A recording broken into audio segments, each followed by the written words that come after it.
Solo Leveling has just finished airing with a run of 12 episodes in total over the course of 3 months, and oh boy, those 3 months were filled with discourse. From the first episode to the last, I feel like there have been a lot of mixed feelings coming from the fans, so the question that everyone is afraid of asking right now is, did it actually surpass the expectations of the fans? And is it the big phenomenon we all expected it to be? You see, there was a lot of hype surrounding this season, and when I say hype, it was hype. Like, the fans gathered together like a fucking army for this supposed worldwide event, and honestly, there are very few first seasons of anime that have gotten this level of hype. So I'm not gonna lie, it got to me as well. Now, about my own experience with this franchise, thing is, I read Solo Leveling back in the very early days of the manhwa, and I remember stopping myself from reading it, and not because it was bad or anything, but mainly because I didn't really mess with the whole manhwa aspect of it. But in my defense, it was my first time reading a manhwa or a webtoon. But what's interesting is how me sort of dropping it contributed to my excitement for the anime, because honestly, I thought an anime would fit this story way better and it would interest me more, and that was true.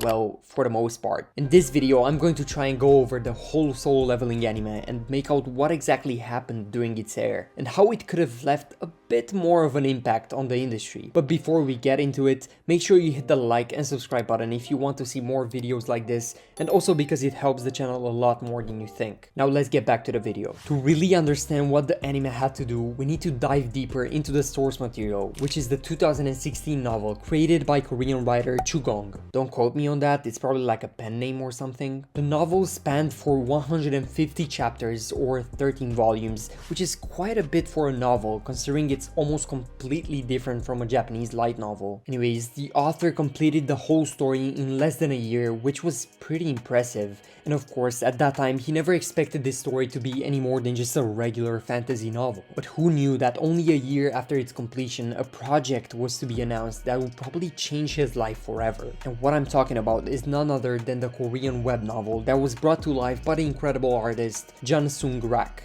Probably butchered that name. Unfortunately, as you may already know, he has passed away in 2021, so if there is someone who deserved all the praise, it is him, because he's basically the main player that helped bring Solo Leveling to a wider audience. You can even say that he indirectly played a part in the creation of the anime at least. Now, if you are asking how did Solo Leveling end in 2023 when the original artist passed away 2 years before that, well, another artist by the name of Disciples has taken over to finish the story, with the manhwa finally spanning for over 200 chapters, side content included. And it was a pretty huge run of about 5 years, and in those 5 years, a lot of discussions have sparked in the community questioning a possible adaptation in the near future. Well, those discussions eventually became reality with the announcement of the anime adaptation made by the titan in the industry, A1 Pictures. 모두가 꿈꾸고 있는 이야기고 이건 반드시 웹툰을 만들어야 한다. What I'm showing you right now is part of a documentary that is set to release soon as part of a making of project for the Solo Leveling anime. And hold on, first off, who even does that? Where have you seen another anime get a total docu-series for a 12 episode anime? I mean, sure, season 2 was announced as well, and considering they're doing a behind the scenes series, I can probably guess they're planning to adapt the whole thing. But anyways, in this mini trailer, they're essentially talking about how they tackled the content of the manhwa and how they wanted to make it as much like a webtoon as possible. And I guess here they mean they wanted to keep it as close to the source material as possible, which in theory it sounds good, but did that really benefit the series? And this brings me to the first point I want to talk about, which is pacing. When you think of pacing, you might be thinking of the series composition of the anime, which basically means separating the chapters that are to be adapted into episodes. But that's not what I'm exactly referring to. What I actually mean is the way some episodes were structured and how that brought forth issues with the pacing. Like, take this episode for example. I'm watching Jinwoo level up and discover new things about the system, but then it cuts to a random S rank and his daily routine? Like, what is even happening? I get how that can play a part in the character's introduction, but I I just think it's a bit disruptive and it messes up with the flow of the episode. I can't be the only one who noticed how weirdly and abrupt some of the episodes ended as well. Sure, cliffhangers can be cool sometimes, but when the episode is filled with random scenes throughout and then the final scene ends with a cliffhanger, it's a bit annoying. Not because of the cliffhanger itself, but you feel like they deliberately dragged the episode by putting in those scenes that have little to do with the episode itself. I mean, I still think they should have done a 1 hour or 40-minute long premiere just to increase the tension and leave that impact on the audience, but no, they just said it's better to just cut the episode into 2, which involves perhaps one of the most important moments in the show. Now, it might sound like I'm hating on the show. I'm not so bothered by the content as much as I'm bothered about the adaptation itself. And don't get me wrong, the adaptation is not bad, but I feel like there's such a lost potential there for how much it could have been. And this actually brings me to my next point, which is the animation.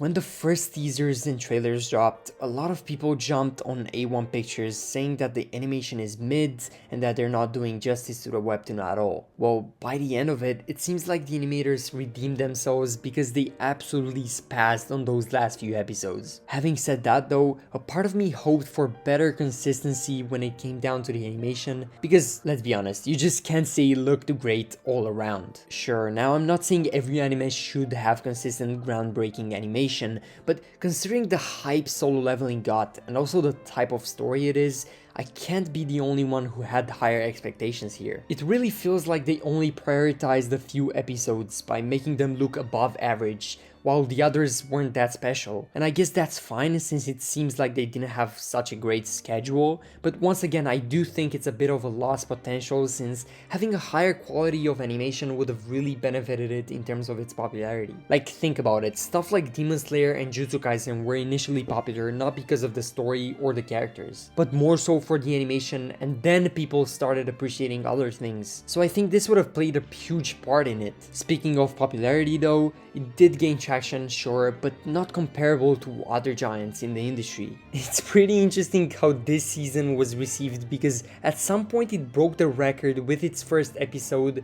for being the most anticipated episode on Crunchyroll, which before, in case you didn't know, it was Gear 5 Luffy, but then episode 7.5, which is mostly filler, became the most disliked episode on Crunchyroll, which I thought was pretty funny. Jokes aside though, it seems like Solo Leveling is more popular in Japan and better received, but who knows, season 2 was confirmed, so maybe its popularity will only increase with each season, especially how I think everything just gets better from here. Now we've reached the end of the video. I would like to thank you all for watching until the end. If you enjoyed this video, leave a like or subscribe and let me know what you guys think about the first season. Did it meet your expectations? Was it really a flop? Or is it too soon to call it that? Nonetheless, I think this franchise has huge potential considering they targeted 3 different mediums, which is kind of crazy. So yeah, let me know what you guys think down below. Catch you guys later. Peace. 集まっているようですね。いよいよです。